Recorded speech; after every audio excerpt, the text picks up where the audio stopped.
What is up, guys? It's the Sound Alchemist here with Gersh1. And we're back at it again, right? That's how we do things? Yeah. We're back at it again, answering questions from you guys in another episode of For the Greater. This is a video series where we answer the questions left by you, the viewer. If you have a question for us, comment down below. But question in front of your question, because we get to those questions first. Also, we moved over from one channel to the other.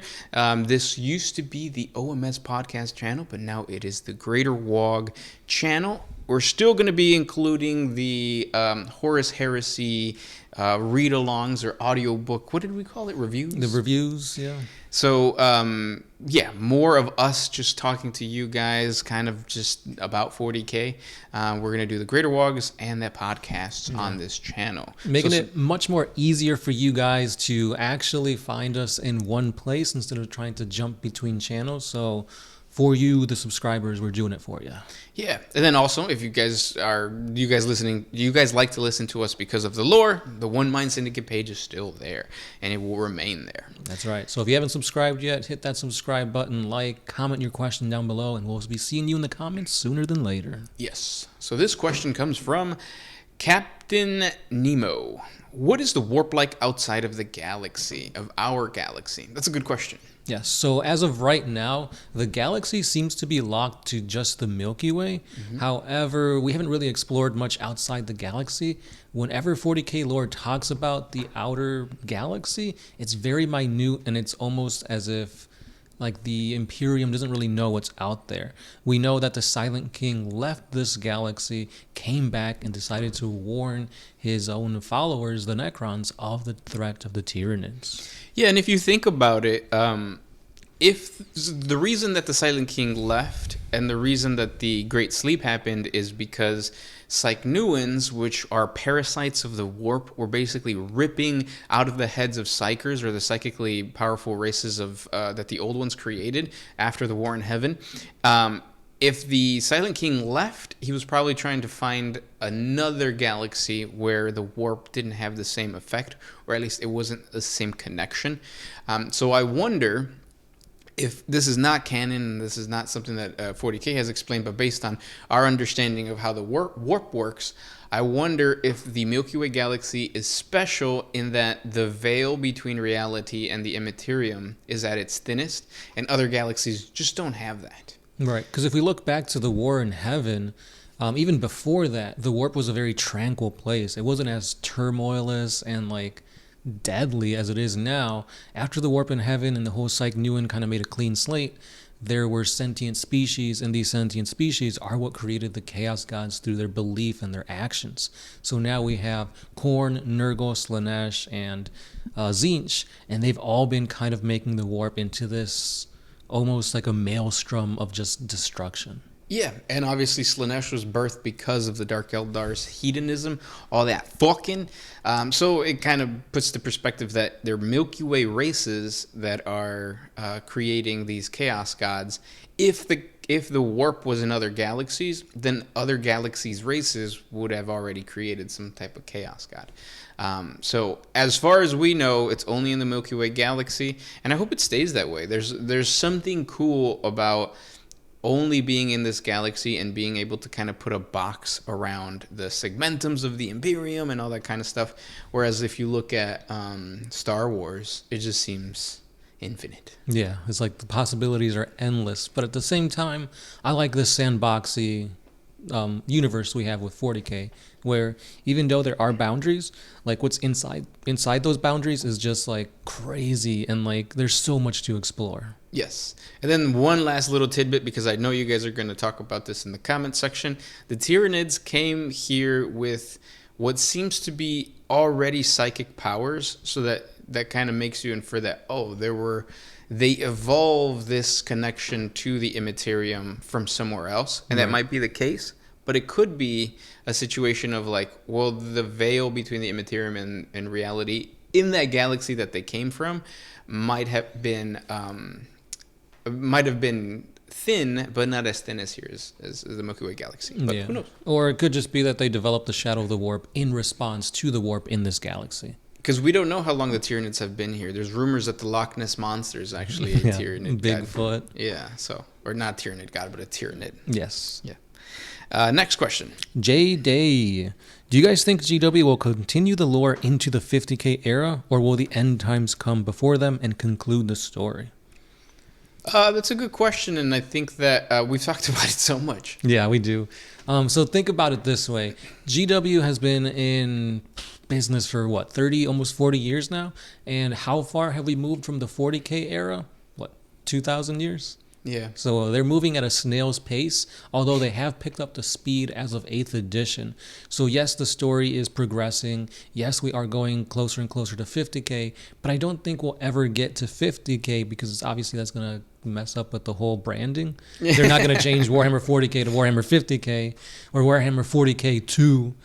It's still always going to be within the confines of the 40,000 millennium. I agree. Yeah, we're probably never going to get a 50K, but we are going to get a rapid continuation. Rapid in the sense that like we started playing back in when it was like 3rd edition or 4th edition, and it stayed the same until we got to 9th or 8th. But moving forward with all these, like even what's his name, Fulgrim coming out, usually. A Chaos Demon comes out, and then right afterwards, a Loyalist comes out. Eventually, there's only 20. Well, 18 and a half. So eventually, they're going to run out. And when that happens, I think that's when Games Workshop would be like, okay, we're going to have to do something big to continue that excitement. But the possibilities are endless because they could, instead of advancing the story, they could just say, or like pushing time forward, they could just say something like Lehman Russ got corrupted by Khorne, and now you can have a Khorne Lehman Russ, or something like that. What if scenarios, which I don't know if people would like that, because I feel like a lot of people want to get the lore and they want to have it solidified in like, this is truth, this is fact. Because whenever we get retcons and stuff like that, people hate that. Yeah. So who knows? But maybe people would like to do the what if scenarios, because there are a lot of fan like lore and fan arts of what ifs. Like the whole, what if the Horus Heresy was flipped, where the Loyalists were traitors and the traitors were Loyalists, etc. The Dornian Heresy is probably one of the popular ones. Right. Or most popular one. What would you like to see if the story progressed, but not so much the timeline? So I want to see what's going to happen with the Emperor. Yeah. I feel like that's a big what if that like they've been alluding to it in the Horus Heresy novels with the Siege of Terra and like the Dark King. Will the Emperor become the 5th Chaos God? Will he come back as the mighty Emperor that he was back in the 30K era? Or will he just die and nothing come of it? Yeah. I do see that in the future, they're going to start including characters that we didn't grow up with, like Erda. And all that kind of stuff. So I wouldn't be surprised if, like, when we're in our 40s or 50s, we're going to be like, the 40K world isn't even the same. And then who knows what's going to change now that they have the Amazon deal. Oh, that's right. Because that's a way to progress the story. Even though the secret level episode didn't really, like it's basically just introducing a newcomer to the 40K universe. And in no way is it progressing anything. However, Tides has been changing things up. Yeah. We've been seeing actually a new thing that was put in the codex on animation with the female custodes. Yeah, we actually got to see a female custodes. There wasn't that much fuss about it online, or at least that I saw. There was a little bit, but then it died off right away. Yeah, so that change happened, and who knows what's going to happen in the future, what things are going to get retcon and what things are going to stay. Right. It's all up to GW. Yeah, and Henry Cavill, who I don't like. Next question. I have one from Scorpion Dios. Salutes, fellow Mexican brothers. Long time no see. My question is, what other eras would you like to see represented in the novel, games, tabletop, other than 30K and 40K? Cheers, and see in the next video. That was 2 months ago. So hi. Hello. But yeah, for me, easily, I would always say The War in Heaven, because it's this grand epic, narration, the old ones against the Necron tier. You have gods, you have immortals, you have chaos powers. But I think that's far too grand.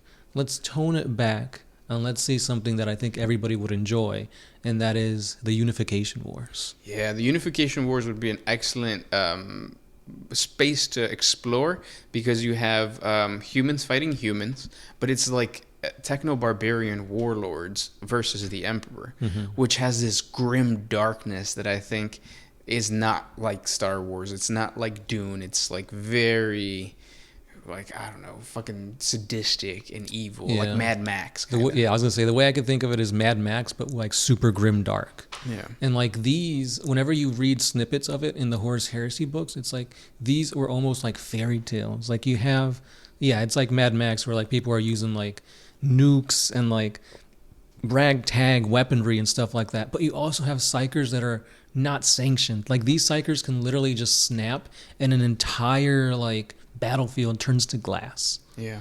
Like it's crazy just what the Emperor was going up against.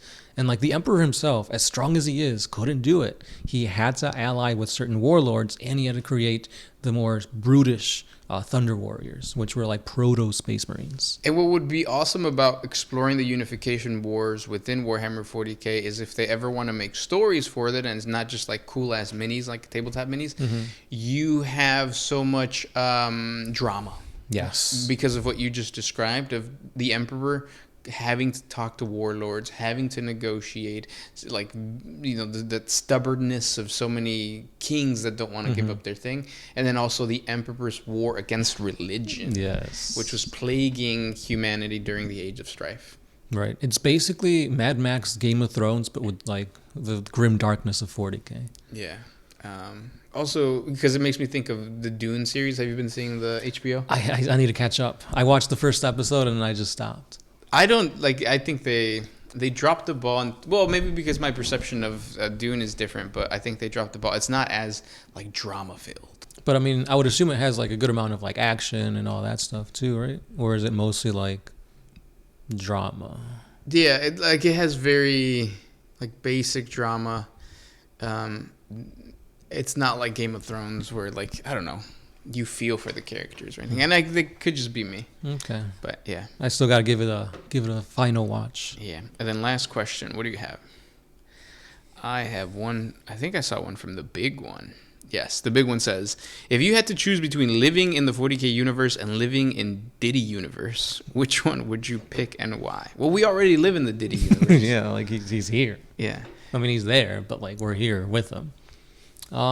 Would it be like a Slanesh type thing then? I would assume that's what he meant, like oil, like baby oil parties and stuff like that. Like a pleasure world? Would you rather live in a pleasure world or just 40K in general? I would rather, if you're born into 40K, more than likely you're just going to be a worker, or you're going to join the Imperial Guard. Yeah, or some type of like planetary defense force, because like every time we see any type of civilization where it's like somewhat advanced, it's pretty shitty for everybody living there. Yeah. Unless you're like a highborn, some type of noble. If you're a psyker, you're screwed because either you're going to get corrupted by chaos, the psych new ones are going to attack you, you're going to kill somebody by accident, or the Imperium's going to find out and take you and use you as like one of their own. And if they can't, then you're just dead. Yeah. You guys should play Dark Heresy and just see how twisted it is. You're only an acolyte of the Inquisition, but even then you're kind of like screwed over. Yeah. So many different bad things can happen to you. So Pleasure World. Yeah, I'll take my chances on the Pleasure World. Those were the questions for today. If you guys have more questions for us, please comment down below. If you guys enjoy listening to us talk about Warhammer 40K, support us with Patreon down in the description below. We might have super thanks, I'm not too sure.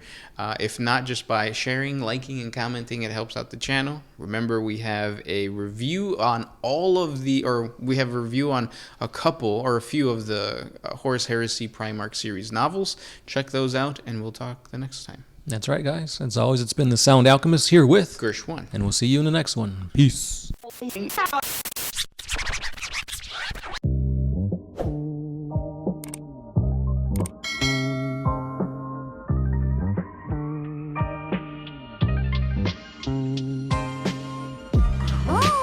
to put my freedom first in any situation.